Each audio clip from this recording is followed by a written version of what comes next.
Friends, welcome to my channel. అందరూ ఇలా ఉన్నారు? నేనైతే చాలా బాగున్నాను ఫ్రెండ్స్. ఈరోజు అయితే నేను ఫిష్ ఎగ్స్ ఫ్రై అయితే చేస్తున్నాను. సండే కదా, ఫిష్ తీసుకొచ్చారు ఇంట్లో. సెన్ అయితే ఉంది, ఫ్రై చేద్దామని ప్రిపేర్ చేశాను. నేనైతే ముందుగా అయితే ఆనియన్స్ అయితే లైట్గా ఫ్రై చేస్తున్నాను. ఇవి మరీ ఎక్కువ అయితే ఫ్రై చేయకూడదు, కొంచెం లైట్గా ఫ్రై చేసుకోవాలి. వీడియో అయితే స్కిప్ చేయొద్దు, చివరి వరకు చూడండి. అలాగే మన ఛానల్ 700 అవ్వడానికి దగ్గరలో ఉంది, ప్లీజ్ సపోర్ట్ చేయండి. అలాగే వీడియో నచ్చితే వీడియోకి కూడా ఒక లైక్ చేయడం మర్చిపోవద్దు. మనకి ఇలా లైట్గా ఫ్రై అయితే చాలు, మరీ ఎక్కువగా ఫ్రై చేస్తే మాడిపోతాయి. ఇప్పుడు ఇందులో అయితే శన అయితే వేసుకుంటున్నాను నేను. మీ సైడ్ అయితే దీన్ని ఏమంటారో కామెంట్ చేయండి. మేమైతే శన అని అయితే అంటాము.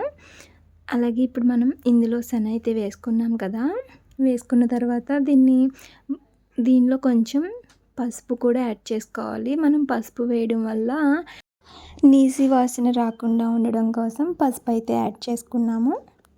అలాగే ఇప్పుడు దీన్ని అయితే బాగా కలుపుకోవాలి. నేనైతే వీడియో షూట్ చేస్తూ కలిపాను, అందుకే అటు ఇటుగా కలుపుతున్నాను.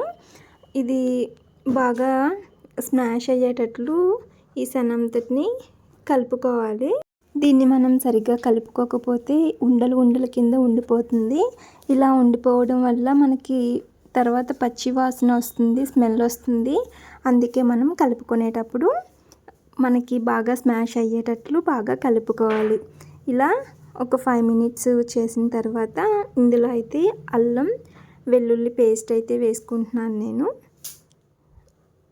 అలాగే ఇందులో 2 కట్ చేసి పెట్టుకున్న పచ్చిమిర్చి వేసుకుంటున్నాను.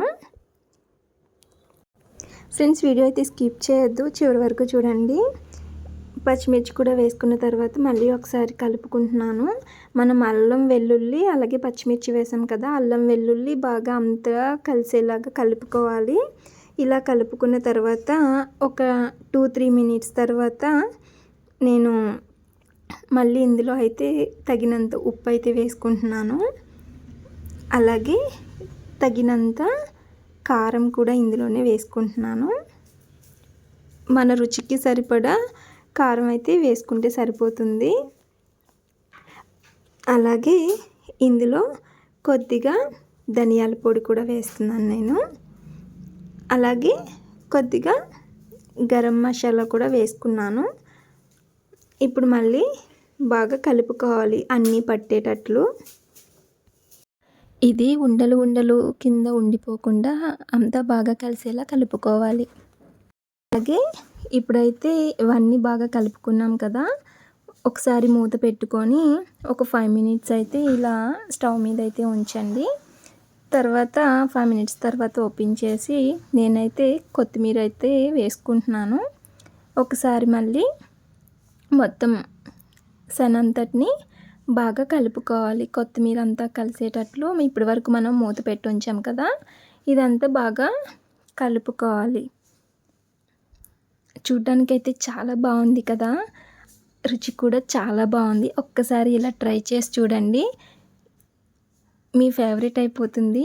నాకైతే చాలా నచ్చింది, టేస్ట్ కూడా చాలా బాగుంది ఫ్రెండ్స్. అలాగే మన ఛానల్ ఇంకా ఎవరైనా సబ్స్క్రైబ్ చేసుకోకపోతే ప్లీజ్ ఛానల్ అయితే సబ్స్క్రైబ్ చేసుకోండి. వీడియో నచ్చిన వీడియోకి అయితే ఒక లైక్ చేయండి. Thank you for watching, bye.